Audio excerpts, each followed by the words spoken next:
Welcome to the online course on the Nibbāna sermons 23 to 33 by Bhikkhu Ñāṇananda, an online course hosted by the Nibbāna Center for Buddhist Studies at the University of Hamburg in collaboration with the Barrett Center for Buddhist Studies in Massachusetts. And today we will be looking at sermon number 23. And just from the discussion related to Sermon 22, there were two comments by participants that I wanted to quote. Hedwig Kren. She says, "Thank you for pointing out that the Brahmajala Sutta is about the arising of views because of contact and feeling, and not so much about the Buddha refuting all those 62 views as wrong views." Yeah, for myself, that was actually quite an important understanding. And I keep hearing again and again the this really not appropriate idea about the Brahmajala Sutta that it's sort of refuting 62 views, and in reality, it is a psychoanalysis of views. In fact, it doesn't even use the word ditti; it uses vattu, the ground, or the ground is probably a good word that led to the rising of the views. And if you look at the first few views, they're the same. They're the same eternalist views, just with different time periods. So it's very beautiful to bring the Brahmajala Sutta into this perspective, and it also helps to relate the Brahmajala to this whole issue of ditti and views that is so prominent in the Atthakavagga. And Robert Crush, he says, the simile of the kids playing with sand castles came to my mind. It is such a beautiful and apt simile to our daily lives. Here I think it is not only attachment to specific objects, here the sand castles, that drives our actions. Often it is a complex network of attachment to objects and social dynamics, which are due to attachment to social relations and social interactions. I thought that was just a very beautiful way of bringing this castle into our daily life, this castle simile. Yeah, and with this, we are already ready to dive into sermon number 23. And this being a university course, I should always give some additional reading. And so the reading I have for lecture 23 is this article in the scene, just the scene, mindfulness and the construction of experience, something I published only very recently in the mindfulness journal, an attempt to bring together early Buddhist ideas on how we construct our own experience with relevant research from cognitive psychology. And in this Sermon 23, the Venerable goes into this idea of the construction of the world, which is something I personally find very fascinating. And so I thought that this would be a relevant additional reading for those of you who have the time and interest to go a little bit deeper into one or the other topic that comes up in the sermon. Good, with this now ready for the Venerable Ñāṇananda. Itang santang itang panitang yadidang sabba sankara samato sabbu padipatine saggo tanhakam kayo virago nirodho nibbāna. This is peaceful, this is excellent, namely the stilling of all preparations, the relinquishment of all assets, the destruction of craving, detachment, cessation, extinction. With the permission of the most venerable great preceptor and the assembly of the venerable meditative monks. This is the 23rd sermon in the series of sermons on Nibbāna. The other day we brought up quotations to prove that Nibbāna, as the cessation of becoming, carries no implications of a nihilist or annihilationist view, because the Tathagata has transcended the concept of a being. It became evident from those quotations that to assert with an eternalist bias the proposition that the Tathagata exists after death, simply because he is referred to as a being or a person in the discourses, is contrary to the spirit of the Dhamma. The fact that the Arahant, who has done away with the latencies to conceits of I and mine, still continues to use even the words I and mine only as a concession to worldly conventions and common parlance, came to light from the Arahanta Sutta of the Samyutta Nikaya, quoted on an earlier occasion. To remind ourselves of the relevant section of that quotation, we may hark back to the following line. Ahang vadami iti pisovadeya, mamang vadanti iti pisovadeya, loke samanyam kusalo viditva voharamantena suvohareya. He might still say, I speak. He might also say, they speak to me. Being skillful in knowing the worldly parlance, he uses such terms merely as a convention. Comment translation by Bhikkhu Bodhi. If a bhikkhu is an arahant, consummate, with taints destroyed, one who bears his final body, he might still say, I speak, and he might say, they speak to me. Skillful, knowing the world's parlance, he uses such terms as mere expressions. End of comment. The philosophy of voidness that emerges from those discourses, which declare that in reality there is no Tathagata, we compared to the blazing flames arising from the fistfuls of a highly inflammable incense powder at the end of an all-night's ceremony of devil dancing. Generally, this fire ordeal is horrifying to the onlookers. The Buddha also had to stage a similar fire ordeal in the Dhamma Yaga, or the Dhamma sacrifice. He administered to exorcise the malignant personality view, Sakkaya Ditthi, ingrained in the minds of worldlings. Of course, there is no explicit reference to such a fire ordeal in the discourses. Comment. Yeah, I think this might be interesting to just give a little background to what I assume stands behind the discussion that follows. I believe in the first series of 11 sermons at one point I already mentioned how normally this discussion would take place at Nisaravanaya after the Venerable had given his talk. In the traditional setting, Sri Lanka, in Asia in general, the kind of open voicing of criticism and that we are so used to in the West, particularly in the academic setting, is not really the way things are done. So what would usually happen is like the Venerable gives his talk and everybody listens, and afterwards they would be discussing among each other. And some were very inspired and others were more skeptic because, as you would all have noticed, the Venerable often puts into question views, particularly from the commentary tradition, that have been quite firmly upheld in the Theravada tradition.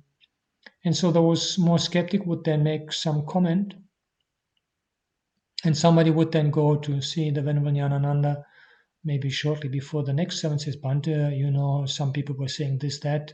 It is good if you can say something.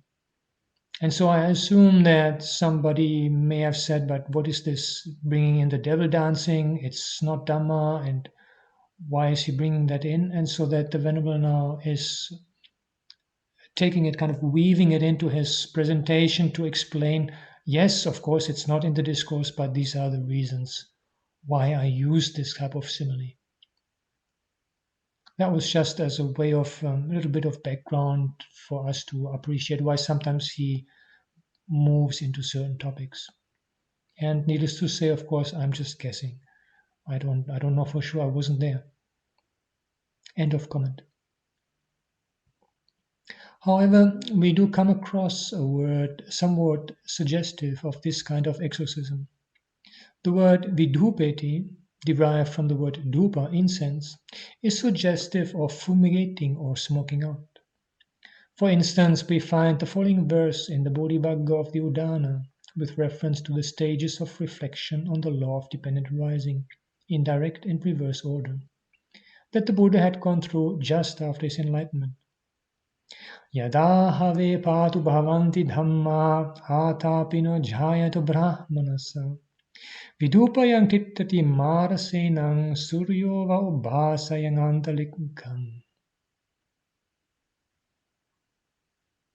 When dhammas manifest themselves to the resolutely meditating Brahmin, he stands fumigating the hordes of Mara, like the sun irradiating the firmament. Comment translation by Ireland. When the truth become manifest to the ardent meditating Brahmin, scattering Mara's host he stands as does the sun illuminating the sky. End of comment. The dispelling of the hordes of Mara is rather suggestive of a smoking out. In some other discourses, this verb vidupeti is found contrasted with sandupeti. The meaning of both these verbs, which have the dhupa element in common, is not quite clear. It is likely that the two words imply two functions of the ritual associated with incense. While some fragrant kind of incense are used for propitiating benevolent spirits, certain caustic types are utilized for exorcising evil spirits. For instance, in the Kajjaniya Sutta of the Samyutta Nikaya, with reference to the noble disciple, the phrase vidupeti na sandupeti occurs. Since the implicit reference is again to the hordes of Mara, the phrase could be rendered as he exorcises and does not propitiate. The ordinary worldling's mode of recognition of the Tathagata is comparable to the recognition of a vortex that has already ceased, with the help of the flotsam and jetsam lightly floating around it. Even after the vortex has ceased, flotsam and jetsam could still go on rotating, giving the wrong impression that the vortex is still there. If one understands that the vortex has actually ceased deep down at its center, then that what remains there now is the great ocean, undifferentiated and unique. One can get rid of the unfounded fear arising from the statement that there is no Tathagata in truth and fact. The cessation of the puny center of the whirlpool is equivalent to inheriting an expansive great ocean. It is where a vortex ceases that the great ocean prevails unhindered. To give up the limitations of a vortex is to inherit the limitless ocean. The irony arising from these statements is already implicit in the term Arahant. We use this term with reference to the Buddha as well as the Arahants, though the commentators later attributed various other meanings to the term. The basic sense is to be worthy of gifts. In fact, it is being worthy of receiving everything. It is by giving up all that one becomes worthy of all. Here too we have a paradox. To become an Arahant is to let go of everything. Craving has to be fully abandoned. It is when all desires are gone, when everything is given up, that one becomes worthy of receiving everything.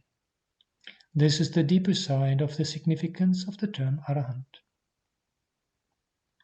There are 6 modes of measuring in accordance with the conceit M, as Nibbāna. What is known as Salayatana, or the 6 sense bases, comprise the 6 scales of measurement asserting the conceit M. At whatever point of time the measuring, evaluating, and assessing done by the 6 sense bases, such as the eye, ear, nose, etc., ceases, the person concerned thereby becomes immeasurable, invaluable, and boundless. It is here that the simile of the vortex and the ocean becomes meaningful. So the only way of becoming immeasurable and boundless is to abandon all those scales of measurement. This might sound extremely strange. With the cessation of a vortex, the attention of one who has been looking at it turns towards the depth, immeasurability, and boundlessness of the great ocean. This line of reflection might even enable one to get a glimpse of an unworldly beauty in this philosophy of the void, which drives an unfounded fear into the minds of the worldlings. We do get positive proof of this fact in such sections of the Dhammapada as those entitled The Flowers, The Worthy, The Buddha, and The Brahmin, as well as in a number of discourses in the Sutta Nipata, where we come across marvelously scintillating verses. This is understandable, since the dawn of that wisdom which sees the voidness of a self and of everything belonging to a self, and the attainment of the fruits of the path in the light of that wisdom, marks the efflorescence as well as the fruition of the samsaric existence of a being. The idea comes up, for instance, in the section on flowers in the Dhammapada.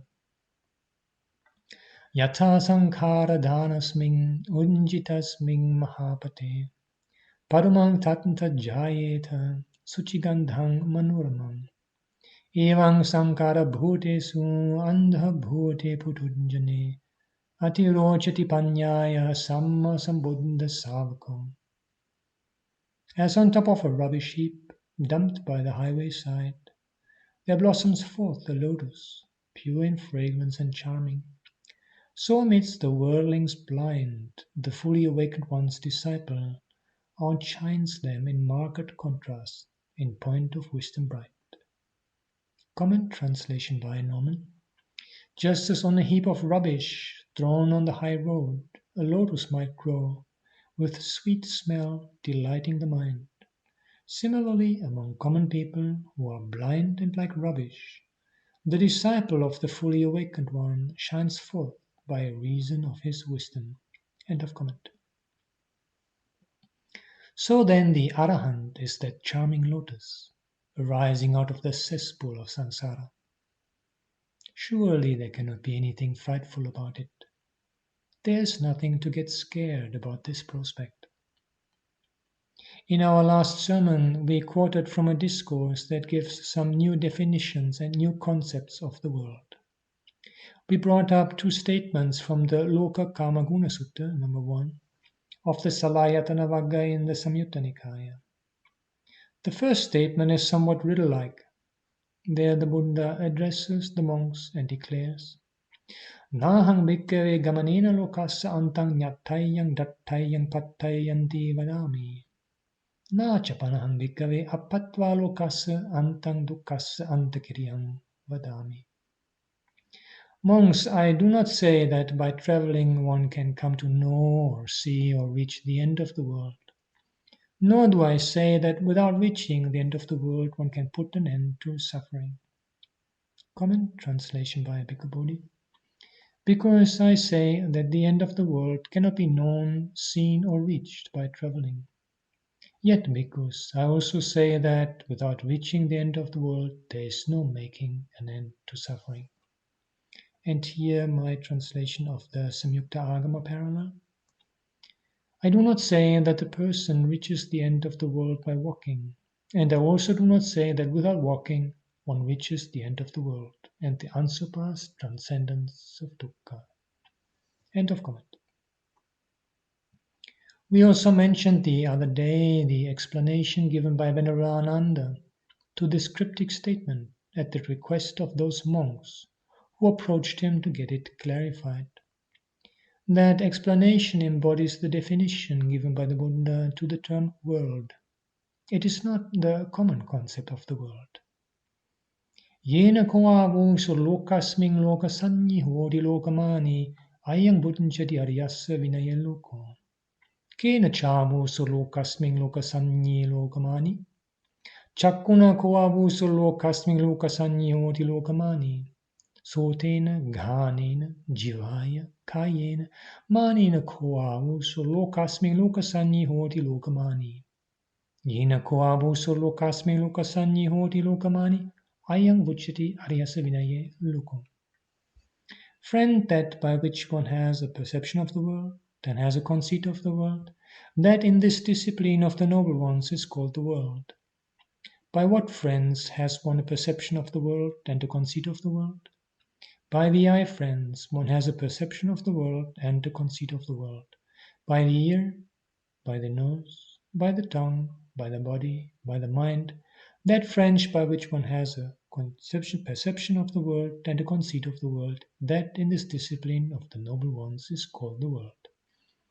Comment translation by Bhikkhu Bodhi. That in the world by which one is a perceiver of the world, a conceiver of the world, this is called the world in the noble one's discipline. And what, friends, is that in the world by which one is a perceiver of the world, a conceiver of the world? The eye is that in the world by which one is a perceiver of the world, a conceiver of the world. The ear, the nose, the tongue, the body, the mind is that in the world by which one is a perceiver of the world, a conceiver of the world. That in the world by which one is a perceiver of the world, a conceiver of the world, this is called the world in the noble one's discipline. What in the Chinese parallel, my translation? Whatever there is of a world, a naming a world, of experiencing a world, of designating a world, of a linguistic expression of a world, it all enters into being reckoned as a world. Venerable friends, that is, the eye is a world, a naming of a world, an experiencing of a world, the designation of a world, a linguistic expression of a world, it all enters into being reckoned a world. The ear, the nose, the tongue, the body, the mind is also like that. A learned, noble disciple understands as it really is the arising of the six sense spheres, their cessation, their gratification, their danger, and the escape from them. This is called a noble disciple who reaches the end of the world, who understands the world and who, having been burdened by the world, has transcended the world. And after this, Venerable Ananda offers a verse, a poetic summary of this teaching. End of comment. That with which the world is measured, that itself is called the world. The above mentioned measuring rods, namely the eye, the ear, the nose, the tongue, the body, and the mind, give us a conceit of the world and a perception of the world. Apart from these six, there is no way of knowing a world. All theories about the world are founded on these six sense bases. By way of a simple illustration, we alluded to the fact that in the absence of any standard measuring rod, we resort to the primordial scales based on this physical frame of ours, such as the inch, the span, the foot, and the fathom. The subtlest scale of measurement, however, is that based on the mind. It is in this mode of measuring and reckoning that concepts and designations play their part. But the Buddha's philosophy of the void goes against all these mental modes. His exorcism by the vision of the void fumigates all concepts and designations. The six sense bases are therefore so many scales of measurement. It is with the help of these that the world is measured. So the above definition of the world brings out the prepared, sankata, nature of the world. It is a thought construct. This does not amount to a negation of the role of materiality. All we mean to say is that the concept of the world is actually an outcome of these six sense bases. To that extent, it is something prepared, a thought construct. While discussing the 10 indeterminate points on a previous occasion, we happened to mention that the first four among them concern the world. The world is eternal, the world is not eternal, the world is finite, and the world is infinite. What those theorists mean by the term world in this context is none other than that prepared world which is constructed by the six sense bases. That is to say, it is just the concept of the world. However, they were not aware of the fact that their concept of the world is a thought construct, because they had no insight into the law of dependent arising. They did not understand that these are mere preparations. The fallacy involved here, that is, the inability to understand that their concept of the world is the outcome of wrong attention, we illustrated by the simile of the magic kettle. In an exhibition, a magic kettle is displayed from which water keeps on flowing into a basin. One curious onlooker is waiting to see the kettle empty, while the other is waiting to see the basin overflowing. Both are unaware of the fact that a hidden tube conveys the water back again to the kettle, unseen through the same flow of water. The ordinary concept of the world carries with it the same fallacy. The worldlings under the sway of defilements which thrive on the perception of the compact Ghanasanya have the habit of grasping everything. The ordinary man of the world, fully overcome by craving and grasping, entertains a perception of permanence, since he has no insight. That is why he regards the world as a unit, due to his perception of the compact. As he takes cognizance only of the arising aspect, ignoring the decaying aspect. Whether such a world is eternal or not is the point at issue in the case of the first set of questions mentioned above, while the next set poses the dilemma whether it's infinite or finite. What is at the root of all those ill-conceived notions is the premise that it is possible to posit an absolute existence or an absolute non-existence. In other words, the two extreme views everything exists and nothing exists.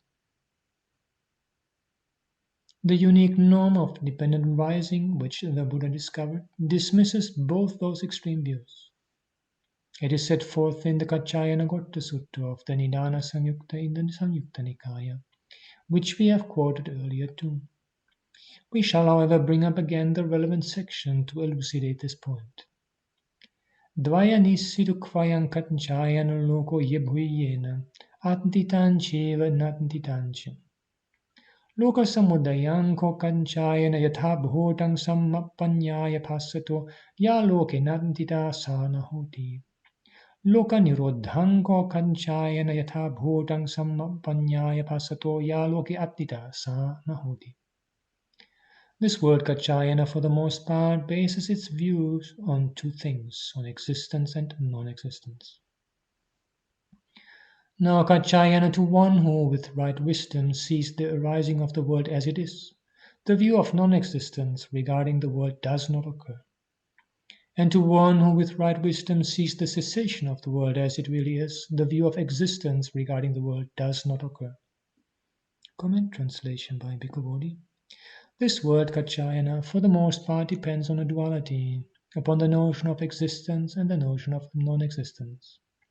But for one who sees the origin of the world as it really is with correct wisdom, there is no notion of non-existence in regard to the world. And for one who sees the cessation of the world as it really is with correct wisdom, there is no notion of existence in regard to the world. And here below I have given the Sanskrit and also the Chinese counterparts. End of comment. This is where our simile of the magic kettle becomes meaningful. Had both onlookers understood that the magic kettle is getting filled at the same time it gets emptied, and that the basin also gets filled while it is being emptied, they would not have the curiosity to go on looking at it. In contradistinction to both these viewpoints, the law of dependent arising promulgated by the Buddha transcends them by penetrating into the concept as such. The Buddha explained the rising of the world in terms of the 12 factors, beginning with dependent on ignorance preparations, precisely because it cannot be presented in one word. Usually the formula of dependent arising is summed up with the words ayang dukkha samudayo. This is the arising of suffering. Or with the more conclusive statement eva me tassa kevalassa dukkha khandassa samudayo hoti. Thus is the rising of this entire mass of suffering. There are also instances of explaining the rising of the world through the principle underlying the norm of dependent arising. The world arises in the six sense bases. It is at the same time the arising of suffering. The arising of suffering is almost synonymous with the arising of the world. The law of dependent arising is an explanation of the way a concept of the world comes about. This is an extremely subtle point. Since the concept of the world is a product of wrong reflection, it is sankata, or prepared. It is like something imagined.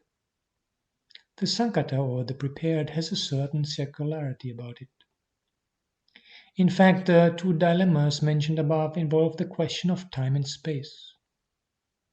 The question whether the world is eternal or not eternal concerns time, whereas the question whether the world is finite or infinite relates to space.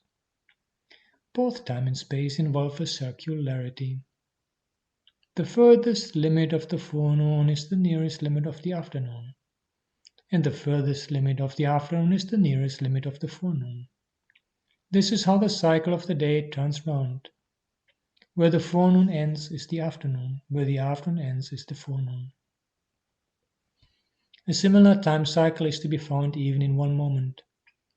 Rise and fall occur as a cycle even within a single moment. The same process goes on within an aeon.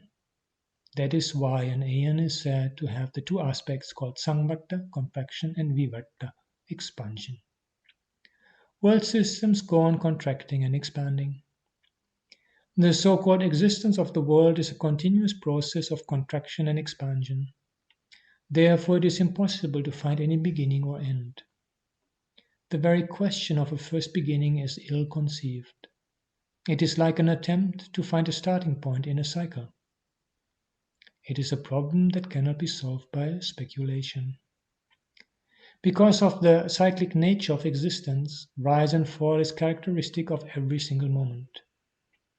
It is by ignoring the decaying aspect inherent in one moment that wrong reflection gives rise to the inference that there must be an absolute end of the world. Because the visible world gets destroyed, one conceives of an absolute end of the world. But when one world system gets destroyed, another world system gets crystallized somewhere else. Speculative views and standpoints about the universe, current among the worldlings, are of such a misleading nature that any reasoning based on them leads to a circularity of argument, as is evident from the Lokayatika Brahmana Sutta among the nines of the Anguttara Nikaya. This discourse is about two Lokayatika Brahmins. The term Lokayatika is a derivative from Lokayata, which signifies a branch of knowledge dealing with the length and breadth of the world, perhaps a prototype of modern science, though it relied more on logic than on experiment. The two Brahmins were probably students of such a branch of learning.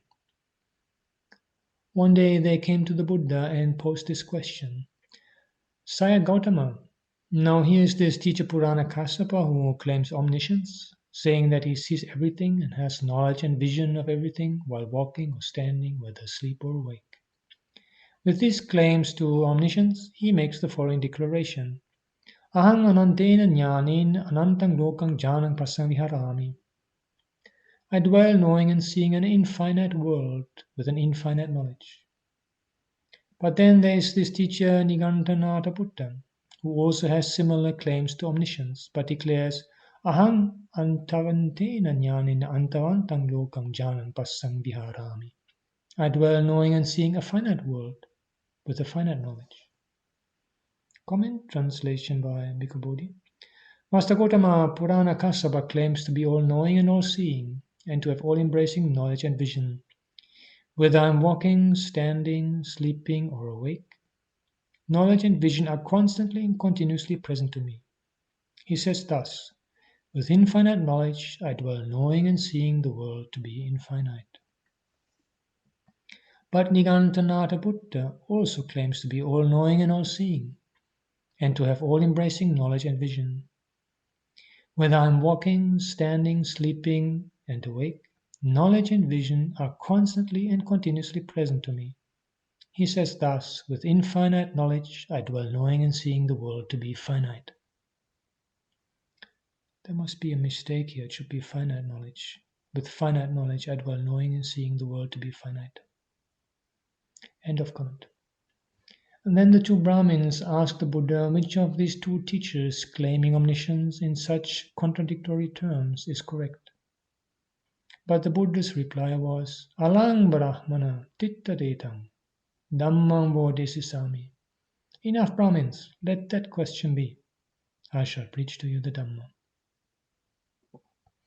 The expression used here is suggestive of the fact that the question belongs to the category of unexplained points.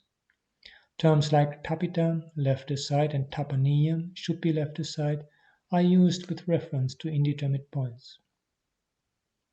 Why did the Buddha leave the question aside? We can guess the reason, though it is not stated as such. Now the standpoint of Purana Kassapa is, I dwell knowing and seeing an infinite world with an infinite knowledge. One can question the validity of his claim with the objection, you see an infinite world because your knowledge is not finite, that is to say, incomplete. If it is complete, there must be an end. Therefore, going by the sense of incompleteness in the word ananta, one can refute the former view. Why you see the world as infinite is because your knowledge lacks finality. Ñāṇananda Buddha, on the other hand, is asserting that he sees a finite world with a finite knowledge.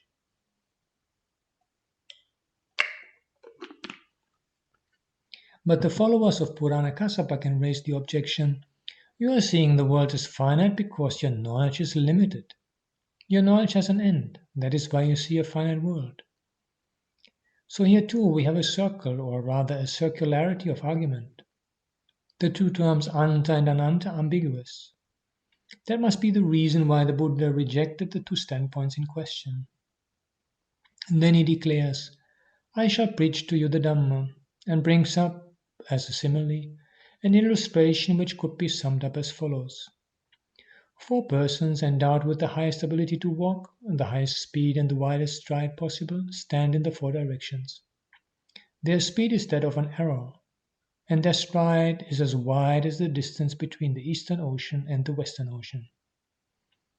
Each of them tells himself, I will reach the end of the world by walking, and goes on walking for 100 years, that being his full lifespan, resting just for eating, drinking, defecating, urinating, and giving way to sleep or fatigue, only to die on the way without reaching the end of the world.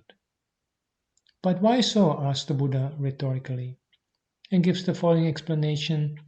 I do not say, O Brahmins, that the end of the world can be known, seen, or reached by this sort of running. Nor do I say that there is an ending of suffering without reaching the end of the world.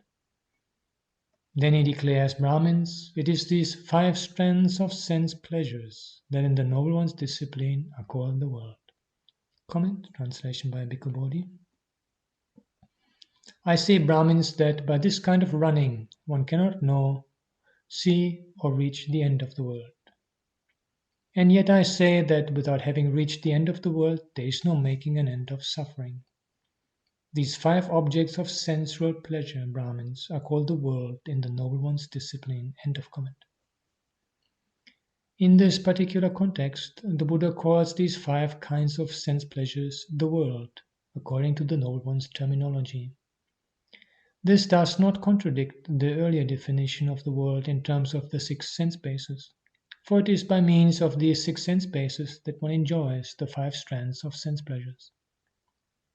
However, as an art of preaching, the Buddha defines the world in terms of the 5 strands of sense pleasures in this context. Then he goes on to proclaim the way of transcending this world of the 5 sense pleasures in terms of jhanic attainments. When one attains to the first jhana, one is already far removed from that world of the 5 sense pleasures. But about him, the Buddha makes the following pronouncement. Ahampi brahmana evang vadami ayampi loka pariyapanno ayampi anissato lokam hati. And I too, O Brahman, say this one too is included in the world. This one too has not stepped out of the world. The Buddha makes the same pronouncement with regard to those who attain the other jhanic levels. But finally he comes to the last step with these words. Punacha parang brahmana Bhikkhu sabbaso neva sanya na sanya yatanang samadikama sanya vidayata nirodhang upasampanja viharati panyaya chhasadisva asava parikhina honti. Ayam vuncati brahmana bhikkhu lokasya antangagamma lokasya ante viharati tinno loke visattikam. But then, O Brahmin, the monk, having completely transcended the sphere of neither perception nor non-perception, attains to and abides in the cessation of perceptions and feelings. And in him, having seen with wisdom, the influxes are made extinct. This one, O Brahmins, is known as one who, on reaching the end of the world, is dwelling at its very end, having crossed over the agglutinative craving. Comment? Translation by Bhikkhu Bodhi. Again, by completely surmounting the base of neither perception nor non-perception, a bhikkhu enters and dwells in the cessation of perception and feeling, and having seen with wisdom, his stains are utterly destroyed. This is called a bhikkhu who, having come to the end of the world, dwells at the end of the world, one who has crossed over attachment to the world. End of comment. Going by these discourses, one might conclude that the cessation of perception and feeling is actually Nibbāna itself. But the most important part of the above quotation is the statement Panyaya chasadisva asava parinkina honti. Having seen with wisdom, the influxes are made extinct in him. While in the attainment of the cessation of perceptions and feelings, all preparations subside, and it is on rising from it that all influxes are made extinct by the vision of wisdom. This fact comes to light in the following answer of Venerable Dhammadinna Theri to the question raised by the lay follower Visakha, her former husband, in the Chula Vedalla Sutta. Sanya Vedayata Niroda Samapatiya Bhutnitanko Avuso Visakha Bhikkhung Tayo Passa Pusanti Sunyato Passo Animito Passo Appanito Passo. Friend Visakha, when a monk has emerged from the attainment of the cessation of perceptions and feelings, three kinds of contact touch him: voidness contact, signless contact, desireless contact. Comment translation by Ñāṇamoli. When a bhikkhu has emerged from the attainment of the cessation of perception and feeling, three kinds of contact touch him: voidness contact, signless contact, desireless contact. And here is the Majjhima Agama, which has a slightly different list of contacts.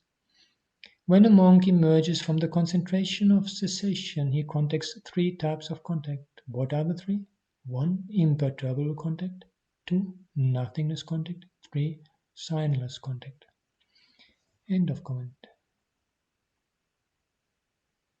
On this point, the commentary too gives the explanation Sunyata nama phala samavati. Voidness means the attainment of the fruit of arahanthood. In answer to another question, Venerable Dhammadinna Theri says, Sanya vidayata niroda samapatiya buddhitassa koavuso visakha bhikkhuno viveka ninnang chittang hodi viveka punang viveka pabbharam. Friend Visakha, when a monk has emerged from the attainment of the cessation of perceptions and feelings, his mind inclines to seclusion, slants to seclusion, tends to seclusion. Comment, just the Majjhima Agama parallel. When a monk has emerged from the concentration of cessation, his mind delights in seclusion, it tends towards seclusion, it inclines towards seclusion. End of comment. Here the commentary explains Nibbāna Vivekonama. What is called seclusion is Nibbāna. So it is on emerging from the attainment of the cessation of perceptions and feelings, that is, in the Arahatapala Samadhi, references to which we have cited earlier, that Nibbāna is realized. It is then that one actually sees the end of the world. Comment, yeah, I am not entirely sure I understand the Venerable here quite correctly. And so I just wanted to present my understanding. There's in general a point that I am not sure I would go along with all the instances where the Venerable identifies certain passages as referring only to Arhatapala Samadhi or Samapatti. Anyway, an expression only found in the commentaries, that all of these would be experiences of the fruition by arahants. I do think they could also refer to lower levels of awakening. And I think this is particularly relevant to the question of cessation of perception and feelings, where I'm not sure about his formulation here, but it could be read to mean that this attainment of cessation, one who emerges from that will thereby automatically become an arahant. I'm not sure if that is really the sense he wants to convey here, but I thought at least to clarify for those to whom this might give this impression. And there's a discourse in the Anguttara Nikaya. Venerable Sariputta makes a particular statement and is being contradicted again and again by another monk. And eventually the Buddha makes the same statement, and thereby saying this is right what Venerable Sariputta said. And here is the statement by the Buddha. Ida bhikkhave bhikkhu sila sampanno samadhi sampanno panya sampanno sanya vidayate nirodang samapajjayapi buttayapi atitang thanang no chiditeva dhamme anyang aradheya atikammeva kabalinkarare bakkanang divanang sabhyatang anyatarang manomayang kayam upapanno sanya vidayate nirodang samapajjayapi buttayapi atitang thanang. And here the translation by Bhikkhu Bodhi, just the statement by the Buddha. Here, because a bhikkhu accomplished in virtuous behavior, concentration, and wisdom might enter and emerge from the cessation of perception and feeling. If he does not reach final knowledge in this very life, then, having been reborn among a certain group of mind-made deities that transcend the company of devas that subsist on edible food, he might again enter and emerge from the cessation of perception and feeling. There is this possibility. So I think this passage makes it indubitably clear that someone who attains cessation of perception and feeling is not necessarily an arahant on emerging from it. And I think this is also a helpful perspective if we want to put together the two descriptions of Venerable Sariputta in the Dighanaka Sutta and the Anupada Sutta of the Majjhima Nikaya. Good, it is possible to simply take the position that the Dighanaka is the original version of Sariputta's attainment of arahantship. We have Samyukta Agama parallels to that. Anupada Sutta is a little unusual and has no parallels, but it could still be interpreted as describing only his attainment of non-return in this whole list of concentrative experiences he makes, and that then his breakthrough to arahantship happened actually while in the Dighanaka Sutta, while he was attending on the Buddha, and the Buddha was actually giving instructions to the wanderer Dighanaka. I'm not necessarily wanting to take a stance on one or the other interpretation. I'm just saying that this possibility that somebody can be an attainer of the cessation of perception feeling, but still only be only be a non-returner, and not necessarily an arahant. And there's also this passage from the Visuddhimagga. I just want to bring in the commentarial explanation on the emergence from cessation. Katang buddhananti anagamisa anagami palupattiya arato arapalupattiya evang dveda buddhanang hoti. Ñāṇamoli's translation: how does emergence from it come about? The emergence comes about in two ways, thus: by means of the fruition of non-return in the case of the non-returner, or by means of the fruition of arahantship in the case of the arahant. We have a very detailed study of cessation in different Buddhist traditions by Griffith, and he comments to take Buddha Ghosa's mention of the occurrence of the fruits as descriptive of the first mental events that occur upon leaving the attainment of cessation. So the point seems to be, at least from the commentary perspective, that one who comes out of cessation will then re-experience the fruition of either non-return or arahantship already attained earlier. Good, yeah, I wanted to clarify that I'm not necessarily saying that the Venerable was intending something different. I'm just not quite clear. I read through it a few times and just wanted to avoid that there way he expresses the point leads to conclusions that are contrary to what the discourses indicate. That is all, and end of the comment now. So from this we can well infer that in advancing a new definition of the world, in introducing a new concept of the world, the Buddha was not trying to sidetrack the moot point of the worldlings by bringing in something totally irrelevant. He was simply rejecting, for some sound reason, the worldling's concept of the world, which is born of wrong reflection, and illustrating the correct measuring rod, the true criterion of judgment regarding the origin of the concept of the world according to radical reflection. Out of all the discourses dealing with the question of the end of the world and the end of suffering, perhaps the most significant is the Rohitassa Sutta, which is found in the Sagataka Samyutta of the Samyutta Nikaya, as well as in the section of the Force in the Anguttara Nikaya.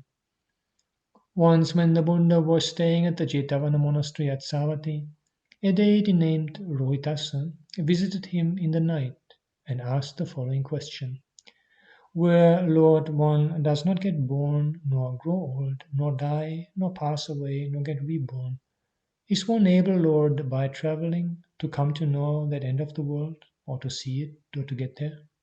And the Buddha replies, where, friend, one does not get born, nor grow old, nor die, nor pass away, nor get reborn, that end of the world, I say, one is not able by traveling to come to know, or to see, or to arrive at. Comment translation by Bhikkhu Bodhi. Is it possible, Venerable Sir, by traveling, to know or to see or to reach the end of the world, where one is not born, does not age, does not die, does not pass away, and is not reborn? As to that end of the world, friend, where one is not born, does not age, does not die, does not pass away, and is not reborn, I say that it cannot be known, seen, or reached by traveling. And here's the similar exchange in the Chinese Samyukta Agama. End of comment. When the Buddha gave this brief answer, the deity Rohitassa praised him with the following words of approbation: Ancharyang bhante ammodang bhante yava subhasyang idang bhagavata. It is wonderful, Lord, it is marvelous, Lord, how well it is said by the Exalted One. Why did he express his approbation? Because he had already realized the truth of the Buddha's statement by his own experience. Then he goes on to relate the whole story of his past life. In times past, Lord, I was a seer, Rohitassa by name, son of Bhoja, gifted so that I could fly through the air. And so swift, Lord, was my speed that I could fly just as quickly as a master of archery, well-trained, expert, proficient, a past master in his art, armed with a strong bow, could without difficulty send a light arrow far past the area colored by a palm tree's shadow. And so great, Lord, was my stride that I could step from the eastern to the western ocean. In me, Lord, arose such a wish as this: I will arrive at the end of the world by walking. And though such, Lord, was my speed and such my stride, and though with the lifespan of a century, living for 100 years, I walk continuously for 100 years, except for the time spent in eating, drinking, chewing, or tasting, or in answering calls of nature, and the time I gave to way, to sleep or fatigue, yet I died on the way, without reaching the end of the world. Wonderful it is, O Lord, marvelous it is, Lord, how well it is said by the Exalted One, where, friend, one does not get born, nor grow old, nor die, nor pass away, nor get reborn, that end of the world, I say, one is not able by traveling to come to know, or to see, or to arrive at. Comment translation by Bhikkhu Bodhi.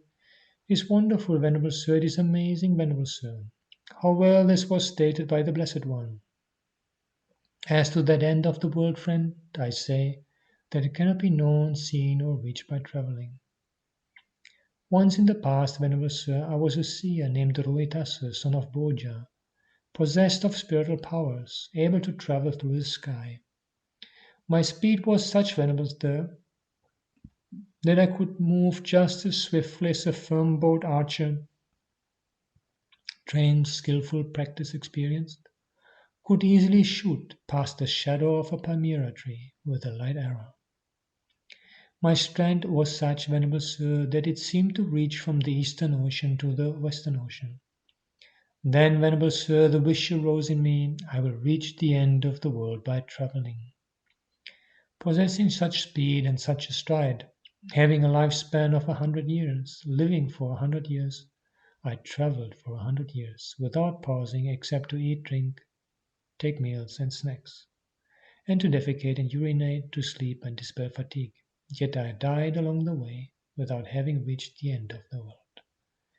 And here's a similar passage from the Chinese. End of comment. It is at this point that the Buddha comes out with a momentous declaration while granting Rohitasa's approbation.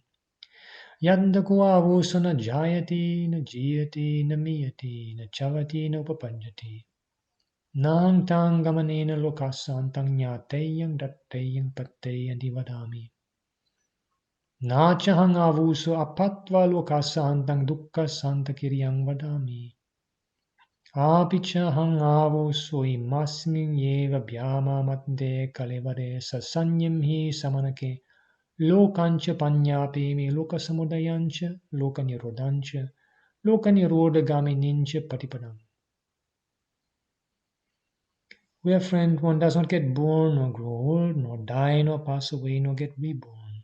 That end of the world, I say, one is not able by traveling to come to know, or to see, or to arrive at. But neither do I say, friend, that without having reached the end of the world, there could be an ending of suffering. It is in this very fathom-long physical frame, with its perceptions and mind, that I declare lies the world, the arising of the world, the cessation of the world, and the path leading to the cessation of the world. Comment. Translation by Bhikkhu Bodhi. As to that end of the world, friend, where one is not born, does not age, does not die, does not pass away, and is not reborn, I say that it cannot be known, seen, or reached by traveling. However, friend, I say that without having reached the end of the world, there is no making an end to suffering.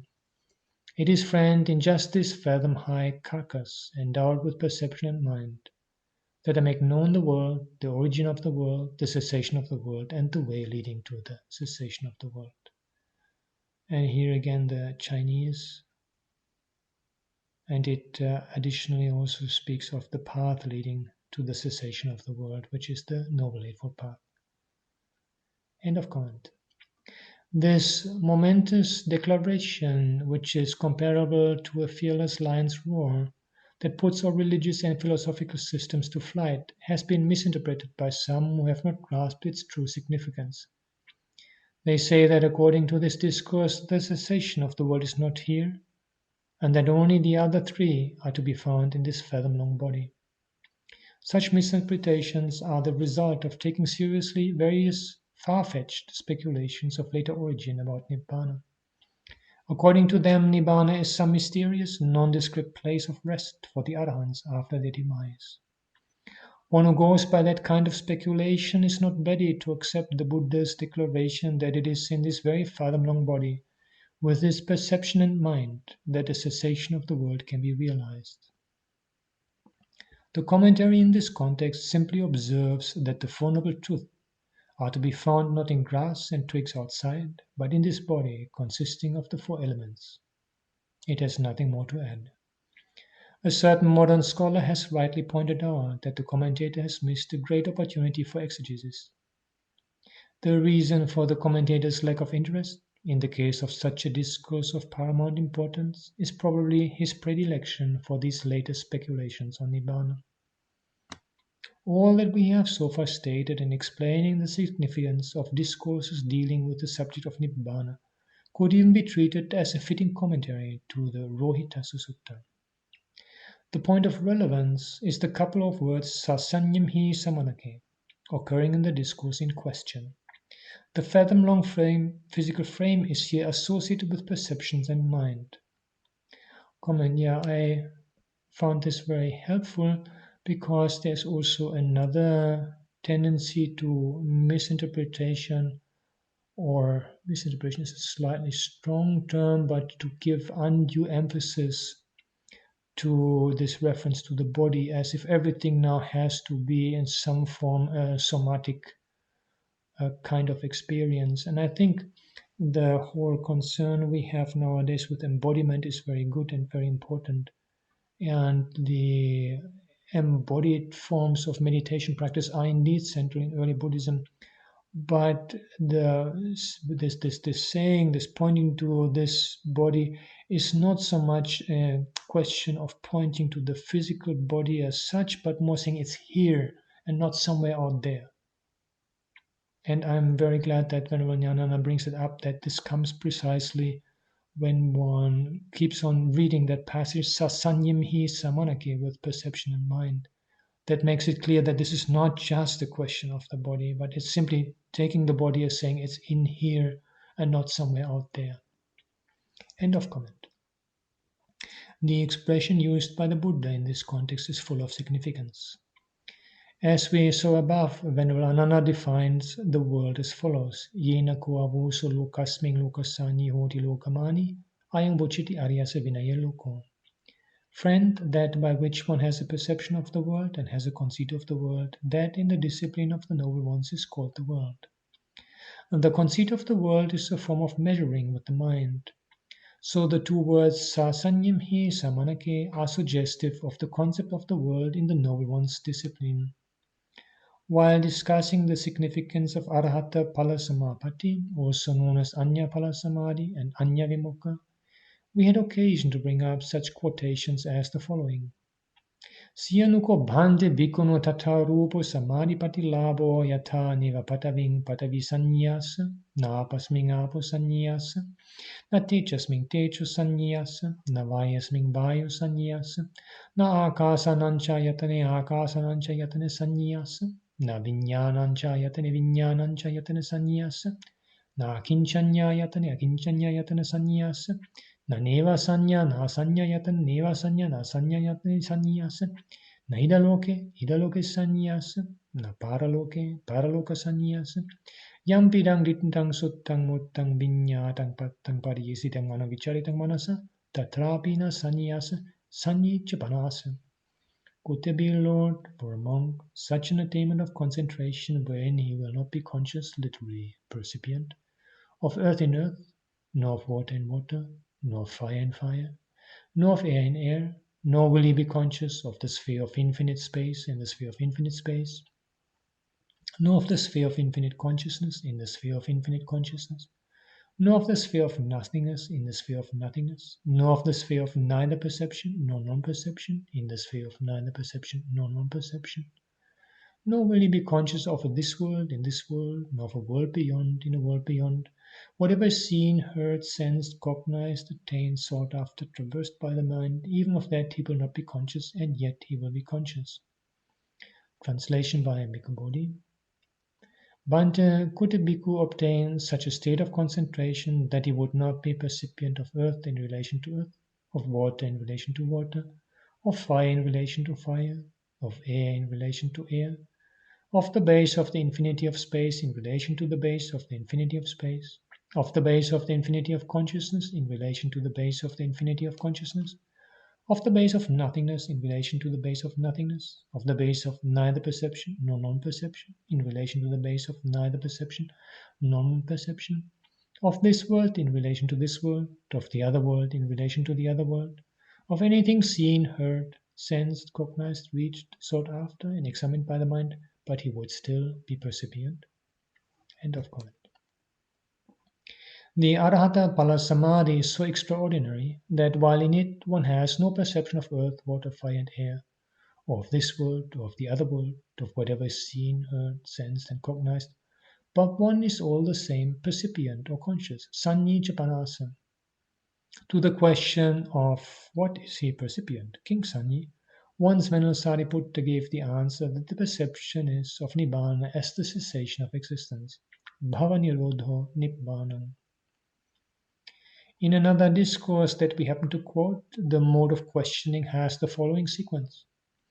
Could there be, Lord, for a monk such an attainment of concentration wherein he will not be attending to the eye, nor to form, nor to ear, nor to sound, etc., but ends with the riddle-like phrase, and yet he will be attending? Manasichapana kareya. When the Buddha grants the possibility of such a concentration, Venerable Ananda rejoins with an inquisitive, "How could there be, Lord?"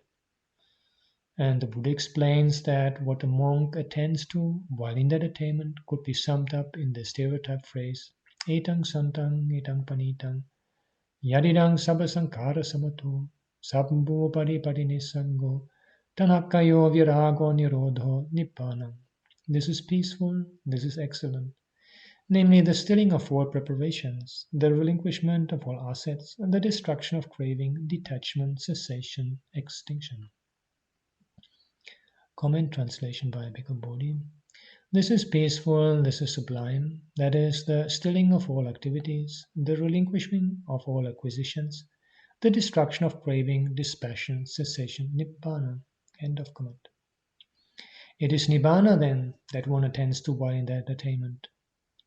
So we find even the terms perception, sanya, and attention, manasikara, being used in the context of arahata palasamapatti, or attainment to the fruit of arahanthood. Therefore, Nibbāna is not an experience as dry as a log of wood, but a state of serene awareness of its true significance. It is a transcendence of the world by realization of its cessation. That is why the two words sasanyamhi samanake, with its perceptions and mind, have been used to qualify kalivare, physical frame of body, in the momentous declaration. We also come across some instances in the discourses where the Buddha calls the cessation of the six sense spheres itself Nibbāna. The most notable instance is perhaps the Kamaguna Sutta we had already quoted.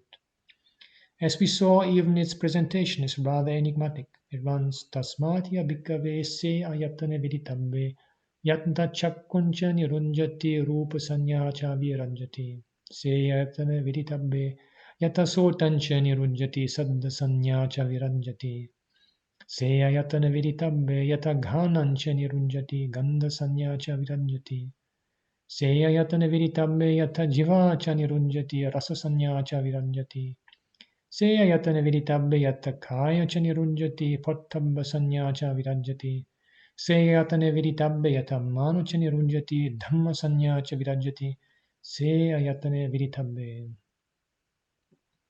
Therefore, monks, that sphere should be known when the eye ceases and the perception of forms fades away. The ear ceases and the perception of sounds fades away. The nose ceases and the perception of smells fades away. The tongue ceases and the perception of tastes fade away. The body ceases and the perception of tangibles fades away. The mind ceases and the perception of ideas fades away. That sphere should be known.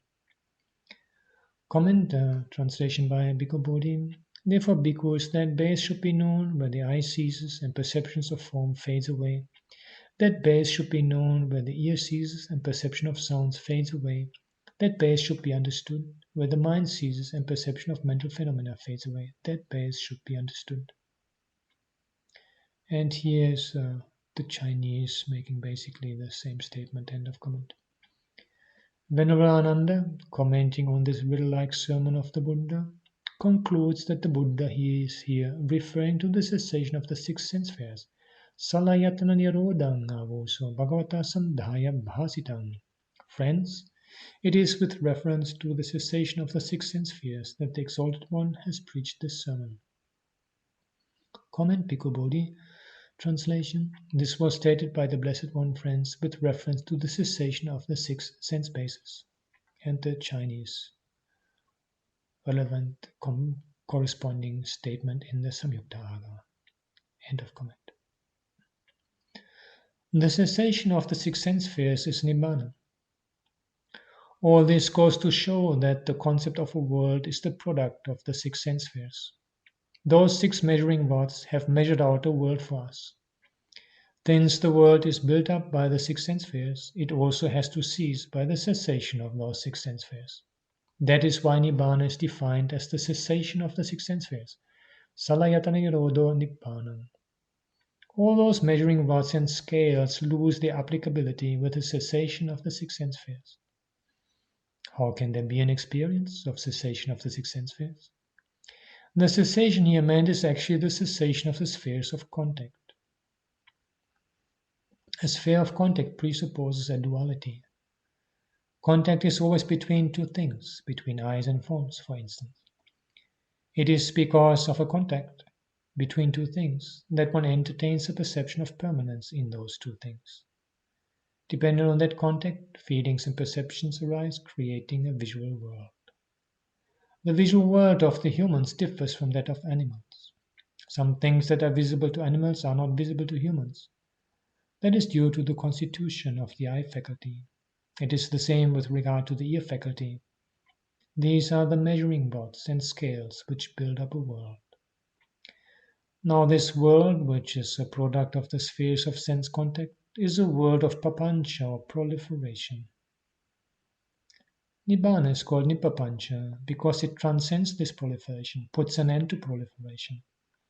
The end of proliferation is at the same time the end of the six sense spheres. There's a discourse in the section of the Force in the Anguttara Nikaya which clearly brings out this fact. There we find Venerable Mahakotita putting a question to Venerable Sariputta on this point. Venerable Mahakotita and Venerable Sariputta are often found discussing intricate points in the Dhamma, not because they are in doubt, but in order to clarify matters for us. They are threshing out problems for our sake.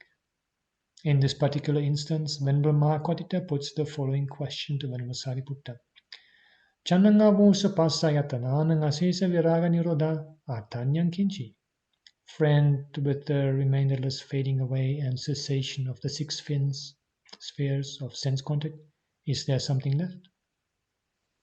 Venerable Sariputta's response was, Ma heva ngavuso, do not say so, friend.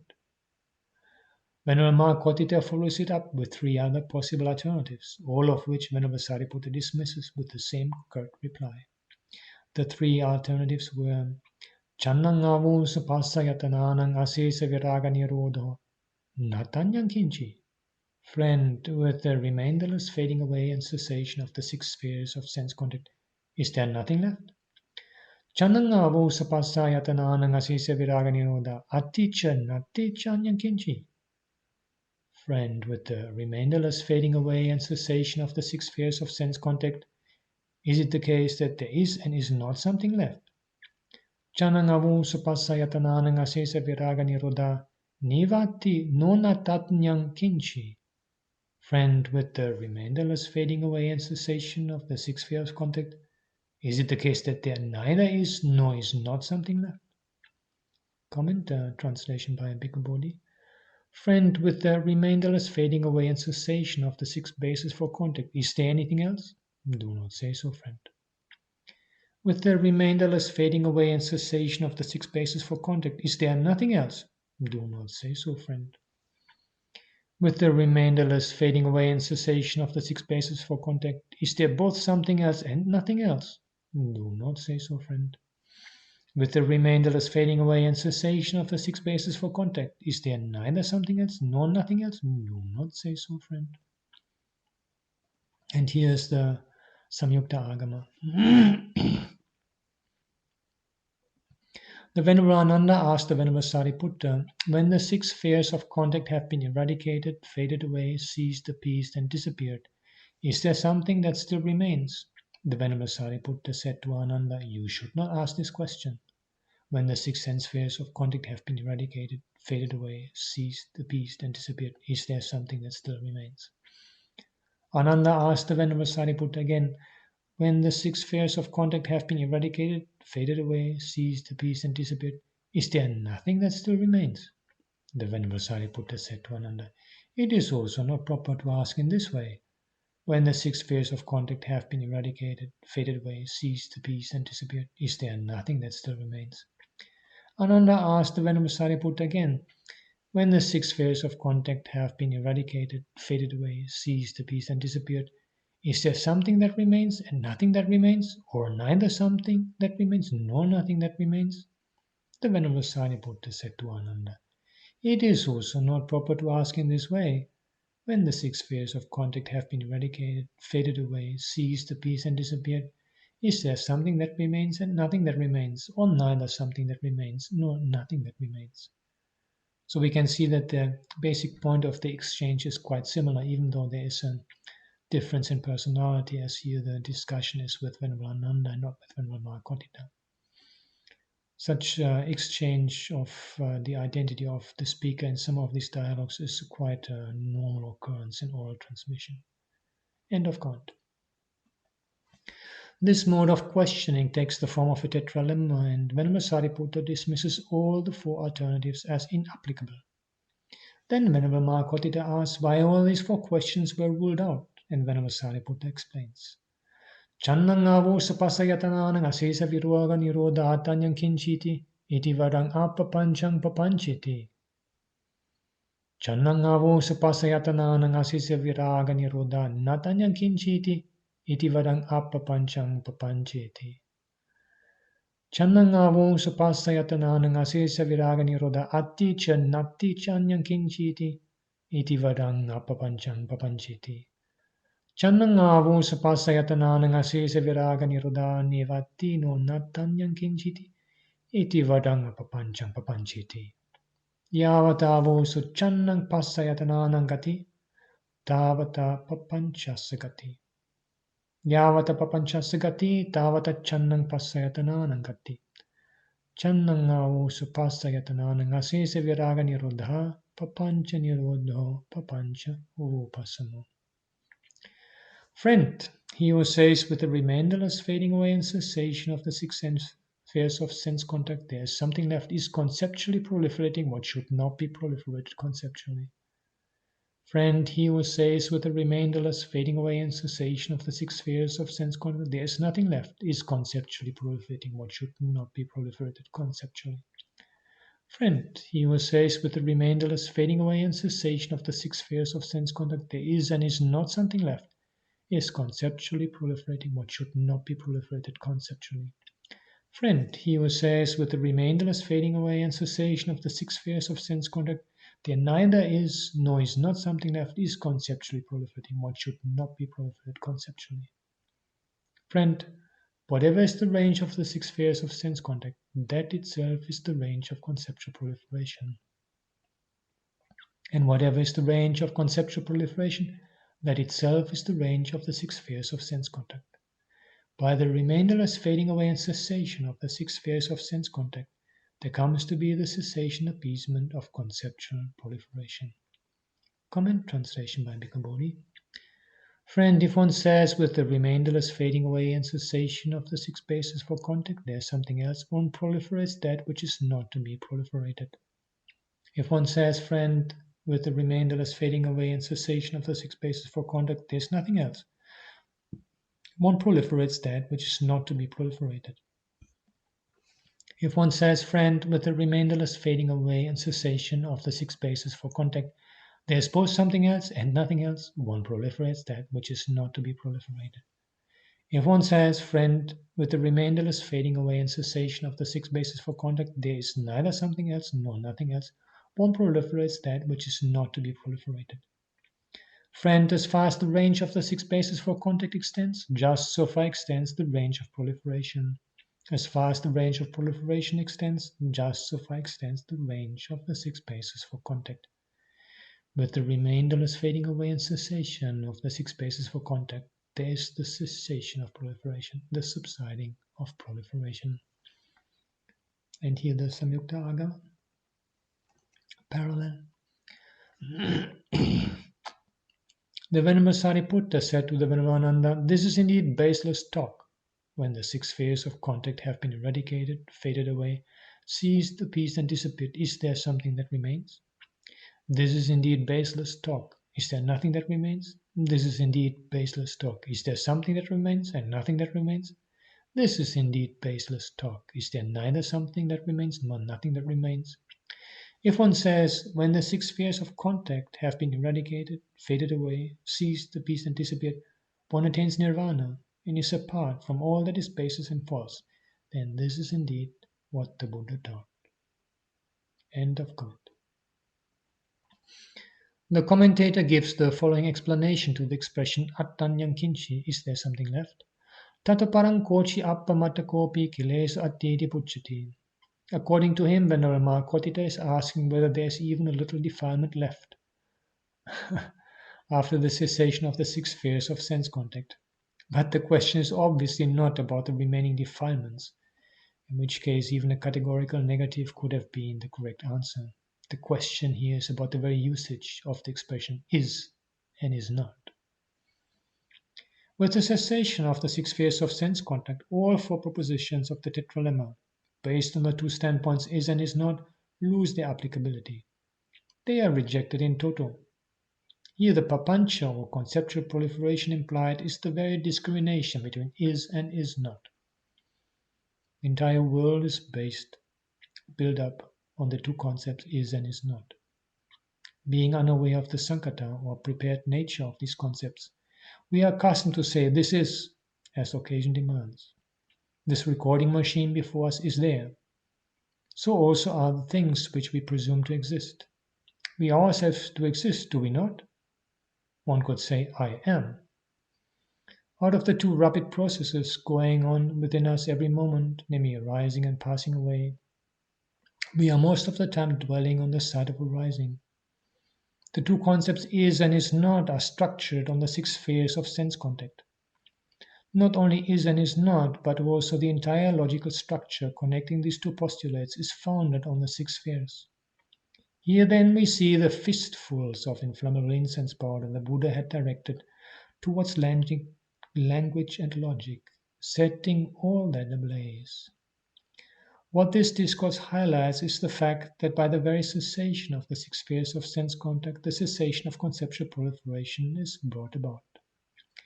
With reference to speculative views, particularly those wrong views that were put aside as unexplained points, the Buddha uses the term ditti parilaha, delirium of views. Parilaha means delirious fever. Patients in delirium cry out for water. The worldlings in general are in high delirium. Even such teachers like Purana Kassapa and Nigantanatha Putta, who were trying to solve these speculative problems about the world by logic, were also in a delirium. Their views, based on wrong reflections, were mere hallucinations. They kept on raising such questions because they had no insight into the nature of sankharas or preparations. The worldlings spent their whole lifetime running in search of the world's end. All that is papancha, conceptual proliferation. In fact, the term papancha is so pervasive in its gamut of meaning that it encompasses the entire world. Usually, the term is glossed over by explaining it with reference to tanha, mana, and ditti, bringing in craving, conceit, and views as illustrations of papancha. But that does not amount to an explanation proper. It is only a definition and extension by giving 3 instances of papancha.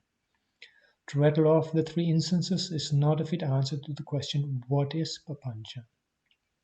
The primary significance of papancha is traceable to the linguistic medium. We have already shown how the network of grammar spreads as soon as the peg M is driven down to earth, as it were. The reality in the first person in grammar beckons a second and a third person to complete the picture. In logic too, a similar legerdemain takes place. The indeterminate questions of identity and difference lead the logician up the garden path. The world is precariously perched on a fictitious network of grammar and logic. It is as a solution to all this that the Buddha came out with the extraordinary prospect of a cessation of the 6 spheres of sense contact. This then is a level of experience realizable here and now. That is why the Buddha declared that the world is in this very fathom-long body with its perceptions and mind. Now, as to the questions about the world, we have already pointed out that there is a circularity involved. Though one cannot find an end in something of a cyclic nature, there is still a solution possible. There is only one solution, that is to break the cycle. That is what the term Vattu Pacheda means. One can breach the cycle. The cycle cannot be discovered by traveling. It is not out there, but in this very stream of consciousness within us. We have already described it as the vortex between consciousness and name and form. An allusion to the breach of the vortex is found in the following verse, which we have already discussed in connection with Nibbāna. Viññānaṃ anidasanaṃ anantaṃ sabbatopavam etta āpuca patavi techo vayana gadati etta digancha rasancha anuntulang subhasubhaṃ etta namancha rupancha asesamuparunjati viññānassa nirodena ettetang uparunjati.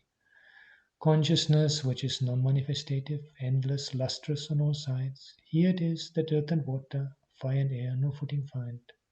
Here it is that long and short, fine and coarse, pleasant, unpleasant, and name and form are cut off without exception. When consciousness has surceased, these are held in check herein. Comment translation by Walsh. Where consciousness is signless, boundless, or luminous, that's where earth, water, fire, and air find no footing. They are both long and short, small and great, fair and foul. Their name and form are wholly destroyed. With the cessation of consciousness, this is all destroyed. Here the Sanskrit, the Chinese, and the translation by Meisig of the Chinese, and I will not repeat all the discussion we had on this passage earlier. This must be answered. Consciousness, shapeless, extraordinary, radiating by its own. If this vanishes, then the four elements vanish. And coarse and subtle, nice and ugly vanish. Into this, name and form vanish too. If consciousness vanish, the rest vanishes too. End of comment. Here one can see how name and form are cut off. Viññānaṃ anidasanaṃ anantaṃ sabbatopavam, consciousness which is non-manifestative, infinite, and lustrous on all sides. In this consciousness, even the four great primaries, earth, water, fire, and air, do not find a footing. Chakavala, or world system, is supposed to be made up of these four primary elements. Even the term Chakavala implies something cyclic. The world is a product of these primary elements, but these are not there in that non-manifestative consciousness. Such relative distinctions as long and short, subtle and gross, have no place in it. Name and form cease here, leaving no residue. Like an expert physician who treats the germ of a disease and immunizes the patient, the Buddha effected a breach in the samsaric vortex by concentrating on his epicycle within this fathom-long body. The ever-recurrent process of mutual interrelation between consciousness and name and form, forming the epicycle of the samsaric vortex, was breached.